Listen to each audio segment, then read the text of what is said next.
வாங்க நம்ம ரீஆங்கர் லூப்பில் கிராஸ் பண்ணுறது எப்படின்னு பார்க்கலாம். ஸோ வெர்டிகுலர் ரோப்பில் ஏறி 2 பாயிண்ட் ஏறுறோம். அதில் 2 பாயிண்ட் போட்டு சேஞ்ச் ஓவர் அதே ரோப்பில் பண்ணாமல் இந்த ரீஆங்கர் லூப்பில் வந்து சேஞ்ச் ஓவர் பண்ணுறோம்.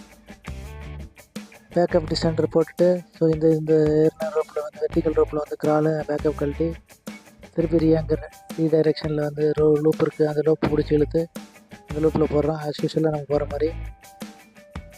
இந்த டெக்னிக் வந்து ரீஆங்கரில் வந்துட்டு ரெஸ்கியூ பண்ணும்போது கொஞ்சம் லாங்காக இருக்குன்னு இந்த மாதிரி டெக்னிக்கில் பண்ணலாம், மெத்தடில் பண்ணலாம். ஸோ 4 பாயிண்டில் வந்து அந்த ரோப்பு கிராஸ் பண்ணி போயிட்டோம். மேலே போயிட்டு ரிட்டன் வரும்போது திருப்பி அதே மாதிரி கீழே இருக்கிற ரோப்புக்கு கிரவுண்ட் டச்சாக ரோப் பிடிக்காமல் லூப் பிடிச்சி ரிட்டன் வந்து 4 பாயிண்டில் வந்து திருப்பி கிரவுண்ட் டச்சாக ரோப்பை சேஞ்ச் ஓவர் பண்ணி டிஸ்டன்டர் போட்டு கீழே வரணும். இவ்வளோ வீடியோ பாருங்கள், உங்களுக்கு கிளியராக தெரியும். தேங்க்யூ ஃபார் வாட்சிங் கைஸ்.